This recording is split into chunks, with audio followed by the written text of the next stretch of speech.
कक्षा 11 का पहला चैप्टर, जिसका पहला लेक्चर आज प्रारंभ हो रहा है। इस वीडियो में हम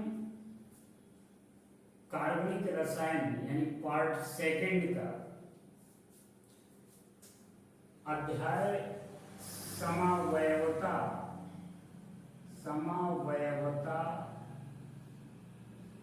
या आइसोमेरिज्म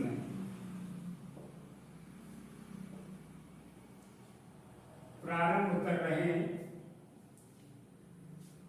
समावयवता क्या होता है, सबसे पहले तो ये आप जान लीजिए। जैसे एक अणुसूत्र C2H6O है। अणुसूत्र C2H6O है। इसके दो रूप हैं। जैसे पहला रूप है इसका CH3OCH3, इसको कहते हैं डाईमेथिल ईथर कहते हैं।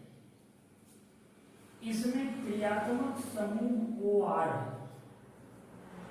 जिसको हम ईथर समूह कहते हैं।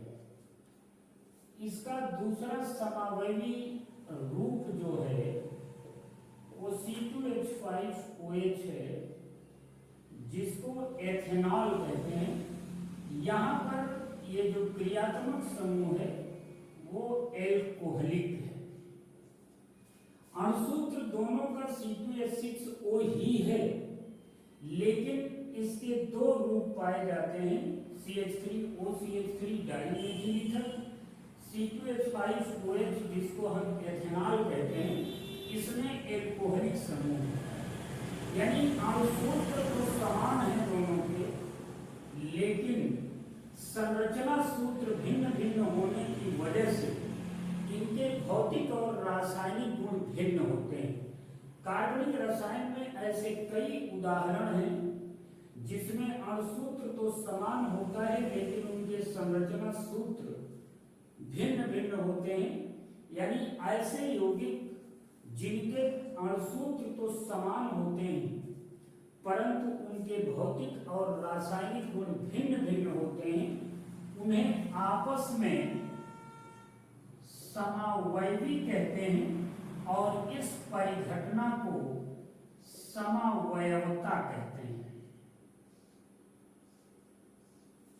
ये कार्बनिक यौगिकों में पाया जाता है जिनके अणुसूत्र तो समान होते हैं, लेकिन भौतिक और रासायनिक गुण भिन्न भिन्न होते हैं, और ये आपस में समावयवी कहलाते हैं और इस परिघटना को समावयवता कहते हैं। ये एक उदाहरण है जिसका अणुसूत्र समान है, लेकिन संरचना सूत्र भिन्न भिन्न है। ये पहला उदाहरण है। दूसरा उदाहरण है अणुसूत्र C2H4O2। इसके दो समावयवी पाए जाते हैं। पहला समावयवी है CH3COOH, C2H4 3H4 और 2। यहाँ पर ये आपका एसिटिक एसिड है। इसका अणुसूत्र भी C2H4O2 है और HCOOCH3, जिसको हम कहते हैं मेथिल फॉर्मेट कहते हैं। ये मेथिल फॉर्मेट है। दोनों का यानी इसका जो क्रियात्मक समूह है वो COOR है। तो दोनों के अणुसूत्र समान हैं, लेकिन संरचना सूत्र भिन्न भिन्न है। तो कार्बनिक रसायन में ऐसे उदाहरण पाए जाते हैं जिनके अणुसूत्र समान होते हैं, लेकिन संरचना सूत्र भिन्न भिन्न होते हैं। अब अगर अणुसूत्र समान है और संरचना सूत्र भिन्न भिन्न है, संरचना सूत्र भिन्न भिन्न होने की वजह से इनके भौतिक और रासायनिक गुणों में भिन्नता होती है। भिन्नता क्यों होती है? यद्यपि अणुसूत्र समान है, लेकिन इनके गुणों में भिन्नता क्यों होती है, ये आपको समझना है। भिन्नता का पहला कारण है संरचना में भिन्नता। संरचना में भिन्नता, और दूसरा अणुओं में परमाणुओं की आकाशीय व्यवस्था,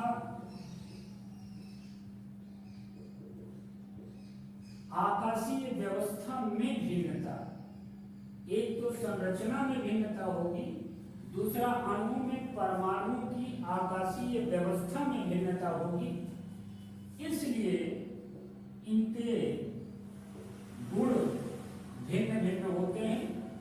यानी समावयवता की परिभाषा अगर आप जाने तो उसके अनुसार ऐसे यौगिक या जिन यौगिकों में अणुसूत्र समान होते हैं लेकिन भौतिक और रासायनिक गुण भिन्न भिन्न होते हैं, उन्हें आपस में समावयवी कहते हैं तथा इस परिघटना को समावयवता कहते हैं। हमने बताया कि अणुसूत्र समान हैं, लेकिन उनके गुणों में भिन्नता का जो कारण है वो सबसे पहला है कारण की संरचना में भिन्नता होती है। भले ही अणुसूत्र समान हो, लेकिन संरचना में भिन्नता है। दूसरा, अणुओं में परमाणुओं की आकाशीय व्यवस्था में भिन्नता है, जिनके कारण इनके भौतिक और रासायनिक गुण समान होते हैं। तो ये इंट्रोडक्शन था समावयवता का।